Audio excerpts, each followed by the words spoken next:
started doing a lot more research on what I could do to stop domestic violence, and I came up with the idea of drafting a domestic violence bill.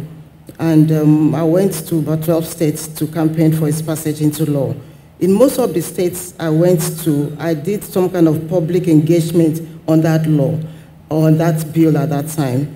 And that was exactly what I did in Lagos State. I was on the streets of Allen Avenue speaking with people about the proposed domestic violence bill. And I went further to interview a lot of secondary school girls. And I realized a lot of them were going through the same trauma, being abused by people that should ordinarily love and protect them. I couldn't wrap my head around that. But coincidentally, about the same time, I was nominated to attend a seminar on violence against women in Manchester by British Council. And one of the side events was a visit to St. Mary's Sexual Assault Referral Centre. And when I stepped into that center and I listened to what they were doing, everything came together for me. And I knew I was going to set up this center in Nigeria. That was 2003. So from 2003 to 2013, I looked for money to set it up. And it was really difficult because nobody had done it before. They couldn't understand the concept. They couldn't understand why I was looking at rape as an issue. And they kept on telling me, why don't you work on cancer? Why don't you work on HIV/AIDS? Why are you talking about rape? The survivors will not come out. It's a domestic matter. Nobody wants to listen to it. But I persevered. So between 2011 and 2013, I spoke with about 11 or 12 British Council DFID consultants on that project. Then a condition arose, and I was told I had gone to different centers in different parts of the world, but I haven't gone to one in Africa.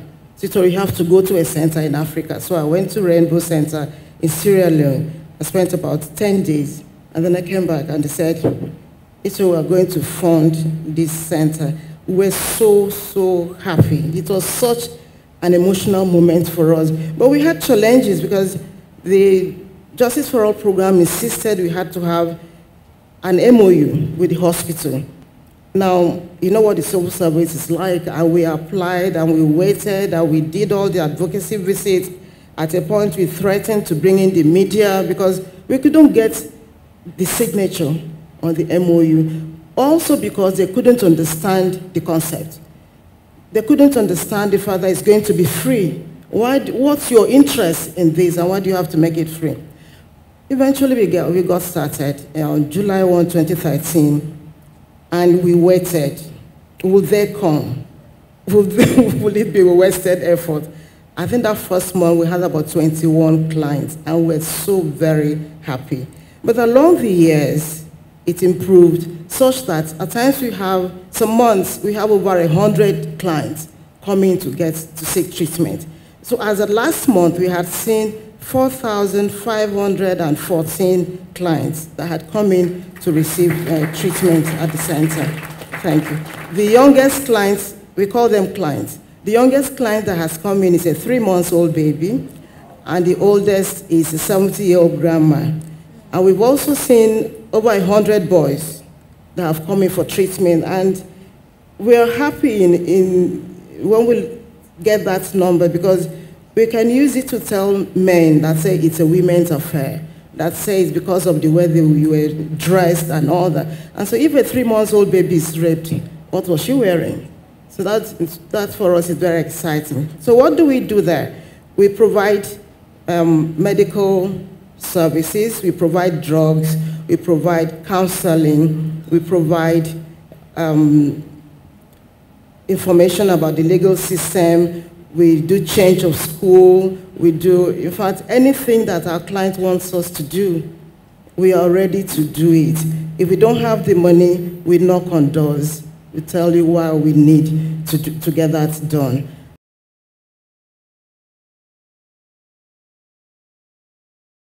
The impact is very visible. You see somebody walking, sick and sad and dejected, and after just one counseling session, the person walks out with her head high, with the steps, stronger, knowing that she has people that will hold her hand through that entire process, and knowing that she's not alone. So the impact is very, very instant, and it's also very visible on the people that we work with. We have partnership with the police, though we still have issues with the police. We have partnership with the police.